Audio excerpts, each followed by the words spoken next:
Hello everyone, Namaste. Welcome to my channel Study Philia. Myself Dr. Utkarsh Singh, currently a final year medical student from SDCS Darbhanga. Today I am going to discuss and I am going to make you aware how to crack NEET. NEET is National Eligibility Cum Entrance Test.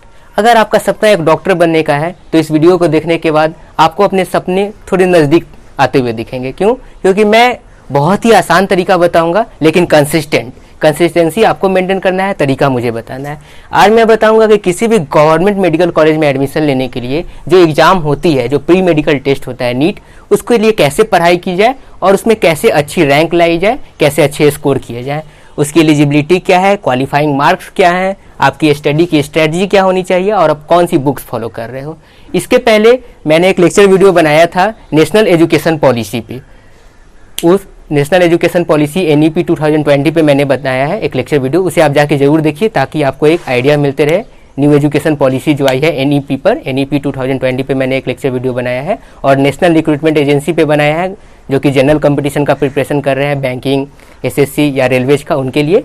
और अगर आप medical student है या bio के student है और आपका सपना डॉक्टर बनने का है तो ये वीडियो आपके लिए बहुत ज़रूरी है। तो बने रहिए मेरे चैनल के साथ, स्टे ट्यून्ड।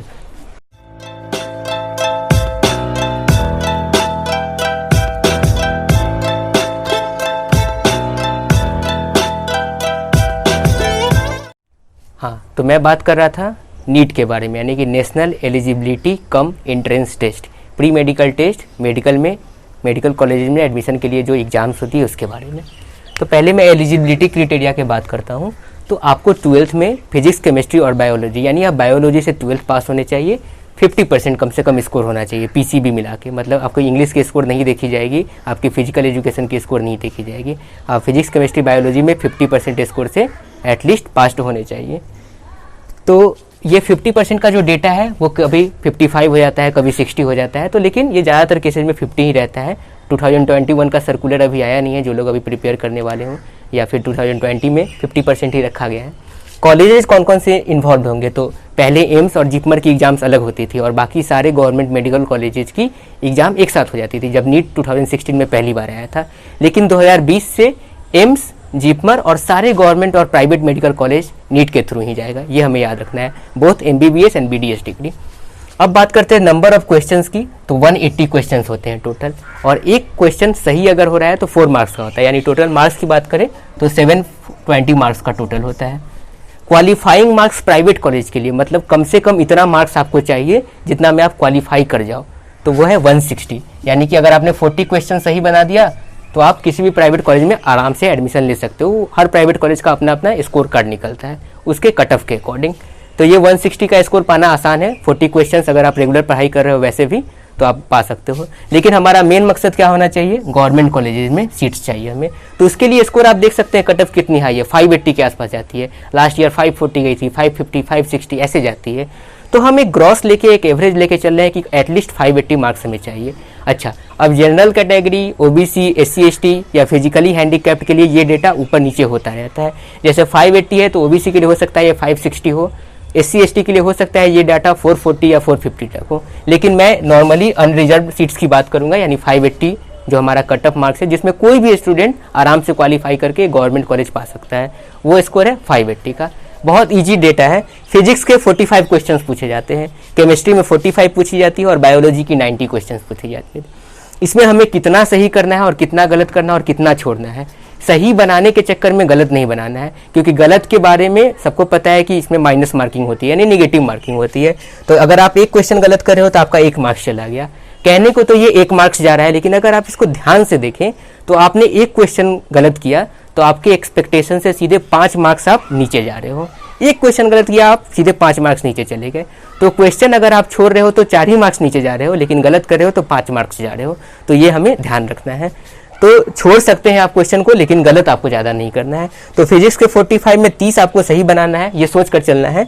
5 आपकी गलत हो सकती है, सबकी गलत होती है, और बाकी के 10 क्वेश्चन जो आपको टफ लग रहे हैं वो आप छोड़ के चल सकते हैं। मैं ऑन एवरेज की बात कर रहा हूँ। जो टॉपर्स होते हैं वो 45 में 45 भी सही कई बार बनाते हैं, 44 भी सही बनाते हैं, लेकिन ऑन एवरेज मिनिमम आपको क्या चाहिए वो मैं आपको बता रहा हूँ।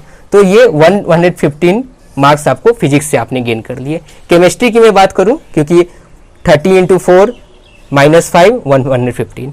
केमिस्ट्री की बात करूँ तो आपको 37 कम से कम सही करने होंगे according to my analysis. 5 question आप गलत कर सकते हो और 3 क्वेश्चंस में आपको छोड़ने पड़ेंगे, और ये कितना मार्क्स आपको दे जाएगा 143।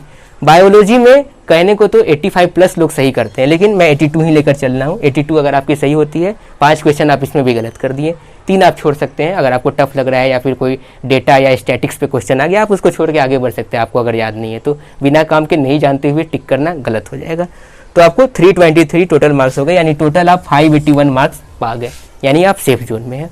तो ये तो बात होगी कि कौन कितना अटेम्प्ट करना है। अच्छा, ये सिर्फ आप मैंने एनालिसिस पे वर्क नहीं कीजिए। अगर आपकी केमिस्ट्री वीक है, फिजिक्स स्ट्रॉन्ग है, तो आप फिजिक्स वाले को 30 की जगह पर 35 करने का सोचिए, केमिस्ट्री वाले को 37 की जगह पर 32 ही करने का सोचिए। बायो का कोशिश करना है कि 82 के एबव ही रहे, 83, 84, 85 इतना करेक्ट रहे, इससे कम नहीं रहे। और मिनिमम अगर कम भी होता है तो 80 से कम नहीं जाना चाहिए, क्योंकि बायो आपका क्वालिफाइंग स्कोर है, ये आपके मार्क्स को बढ़ाएगा। लेकिन अगर आपको एडमिशन दिलवाने वाले जो सब्जेक्ट है वो फिजिक्स और केमिस्ट्री है, तो फिजिक्स केमिस्ट्री पर फोकस रहना चाहिए। बायो वाले का फिजिक्स थोड़ा वीक होता है, उस पर हमें एक्स्ट्रा वर्क करनी है। अब हम देखेंगे कि कौन सी स्ट्रेटजी फॉलो करनी होती है, कैसे रूटीन फॉलो करेंगे, और कौन कौन सी बुक अच्छी रहेगी पढ़ने के लिए, जिससे आप इजीली क्वालिफाई कर सकते हो। अब हम लोग बात करते हैं स्ट्रेटजी पे, कि पढ़ाई की स्टडी की जो स्ट्रेटजी है वो कैसी रहनी चाहिए। मैंने क्वेश्चंस बता दिए आपको कितने अटेम्प्ट करने हैं। पहले तो ये जानते हैं कि टोटल जो चैप्टर्स है वो 97 है, मतलब टोटल 97 चैप्टर से आपके क्वेश्चंस आने हैं। एनसीईआरटी का ही जो सिलेबस है वो फॉलो होता है बेसिकली नीट में। और पहले एम्स में कुछ दूसरे क्वेश्चंस आते थे, दूसरे जगह से क्वेश्चंस आते थे, कुछ जनरल नॉलेज या करंट अफेयर्स के भी 20 मार्क्स होते थे, 20 क्वेश्चंस होते थे, 20 क्वेश्चंस होते थे। लेकिन अब नीट का पैटर्न ही फॉलो होगा, तो उस जनरल नॉलेज के क्वेश्चंस को हटा दिया गया है। तो 97 चैप्टर्स में से सबसे पहले आपकी स्टडी की जो स्ट्रेटजी होनी चाहिए, आप कहीं पे भी पढ़ाई कर रहे हो, मेरा अपना पर्सनल ओपिनियन है, कहीं पे भी पढ़ाई करो। आप स्कूल जाते हो, स्कूल जाओ, कोचिंग पसंद है, कोचिंग पढ़ाई करो, ऑनलाइन प्लेटफॉर्म से पढ़ते हो, किसी भी अनअकैडमी, बायजूस, वेदांतु, कहीं से भी पढ़ते हो वहाँ से पढ़ो, जहाँ आपको अच्छा लगे, जहाँ आपको सही लगे वहाँ से पढ़ो। यूट्यूब की वीडियो देख के पढ़ते हो, पढ़ो, लेकिन एक चीज़ हमेशा याद रखना, एक चीज़ जो सबसे इंपॉर्टेंट चीज़ है वो है आपकी सेल्फ स्टडी और क्वेश्चन प्रैक्टिस। आप लाख टीचर के नोट्स को फॉलो कर दो, उनके लेक्चर वीडियोस देख लो, बार बार देख लो, बार बार एक ही बुक पढ़ लो, लेकिन अगर आप क्वेश्चन प्रैक्टिस नहीं करेंगे, आपको क्वेश्चन का पैटर्न पता नहीं है कि कौन सी क्वेश्चंस आने वाली है, तब तक आप नहीं क्लियर कर सकते एग्जाम। सिंपल सा मैं कॉन्सेप्ट बता रहा हूँ। तो सेल्फ स्टडी करनी है, किसी भी चीज़ को पढ़ रहे हो, और क्वेश्चन प्रैक्टिस करना है। और ये ऐसा बोला जाता है कि अगर आप एक बुक को बार बार पढ़ रहे हो वो अच्छा है। बहुत सारे बुक आपने ले लिए और उसको एक ही बार आप पढ़ पाए, या फिर वो भी नहीं पढ़ पाए, तो मोटी मोटी आपने बुक ले ली। बायोलॉजी का किसी सर ने बता दिया ट्रूमेंस पढ़ लो, किसी सर ने बता दिया कि ये वाली बुक पढ़ लो, किसी सर ने बता दिया फिजिकल केमिस्ट्री के लिए ये, ऑर्गेनिक के लिए ये, इनऑर्गेनिक के लिए। मेरा अपना मानना है कुछ मत पढ़ो, फिर आप कहोगे कुछ कैसे नहीं पढ़ो। तो बायोलॉजी और केमिस्ट्री के लिए एक ही चीज़ फॉलो करनी है, वो है एनसीईआरटी स्टडी, हमेशा याद रखना आप। ठीक है, तो पहले फिजिक्स से शुरू करते हैं आसानी से। फिजिक्स में क्या करना है, एनसीईआरटी का चैप्टर पढ़ लेना है, इसमें कुछ समझ में नहीं आएगा, मुझे भी पता है। पहले आपको चैप्टर खोलना है, पढ़ लेना है, रीडिंग लगा देना है। आपका जो मेन फोकस होगा वो टीचर की, आपकी जो क्लासेज हो रही है, जिनसे भी आपको समझ में अच्छा आता हो। आप 10 टीचर चेंज कर लो, लेकिन 11वां टीचर जिससे आपको समझ में आ रहा है, आप उनकी नोट्स को फॉलो करो। आप टीचर की क्लासेज लो, उनके नोट्स को फॉलो करो, और घर पे आके आपको क्वेश्चन प्रैक्टिस करनी है। क्वेश्चन प्रैक्टिस आपको किस किस बुक से करनी है, तो NCERT at your finger tips, MTG की एक बुक आती है। इसमें एनसीईआरटी से जितने क्वेश्चंस डिराइव हो सकते हैं, उन क्वेश्चंस को इसमें बताया जाता है। तो NCERT at your finger tips से आपको क्वेश्चन प्रैक्टिस करनी है।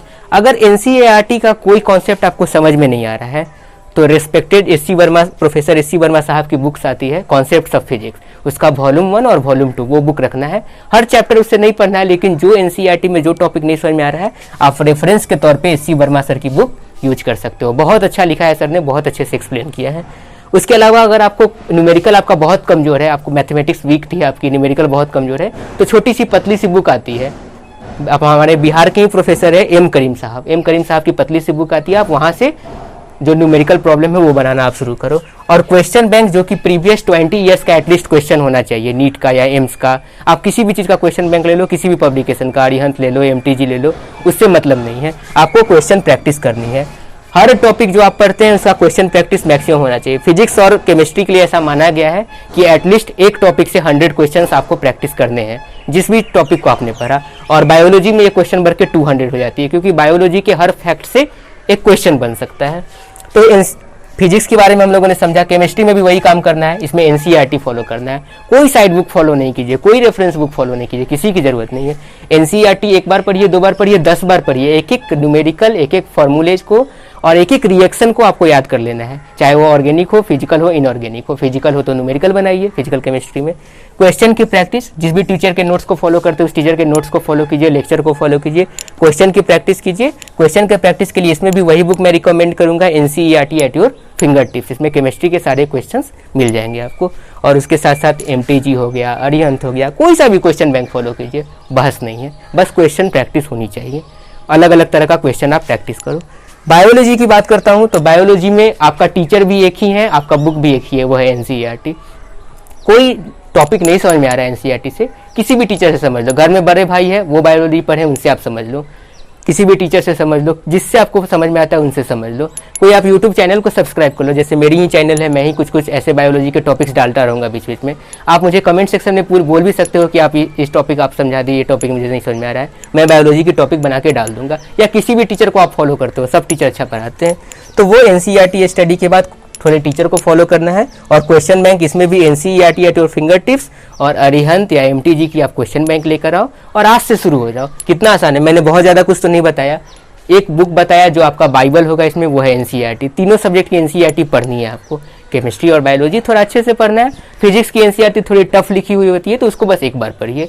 रेफरेंस बुक के लिए बस फिजिक्स में मैंने बताया कि एससी वर्मा का यूज करना है, बाकी दोनों में किसी का यूज नहीं करना है, जरूरत ही नहीं है यार, क्यों यूज करेंगे, क्यों फालतू का समय उसमें देंगे। एक बार और एनसीईआरटी पढ़ लो, आपके पास ज़्यादा टाइम है तो। उसके बाद बायोलॉजी में क्वेश्चन प्रैक्टिस करने के लिए तीनों में एक आती है बुक जो एनसीईआरटी का क्वेश्चन प्रैक्टिस करवाती है, NCERT at your finger tips, उसको आप फॉलो कीजिए। और 580 का ये जो गोल्डन फिगर है ना, 580 मार्क्स का, ये आप इजीली क्रॉस कर लेंगे, फर्स्ट अटेम्प्ट में क्रॉस कर लेंगे। मैं नहीं बोल रहा हूँ, मेरा पर्सनल एक्सपीरियंस नहीं है। जितने भी आप टॉपर से किसी का भी इंटरव्यू उठा के देख लो, किसी भी क्वालिफाइड स्टूडेंट का इंटरव्यू देख लो, उसने बस एक ही बात कही है, कंसिस्टेंसी। अपने जो रूटीन बनाया है ना उसको कंसिस्टेंट कर लो, भूल जाओ सब कुछ, दुनियादारी भूल जाओ। फोन यूज करना है फोन भी यूज करो, सबके लिए टाइम है, गेम खेलो, स्पोर्ट्स में ध्यान दो, लेकिन पढ़ाई अपनी कंटिन्यू रखो। इसी तरह से मैं और भी आगे लेक्चर वीडियोस बताता रहूँगा, मोटिवेट भी करता रहूँगा, समझाता भी रहूँगा कैसे पढ़ना है।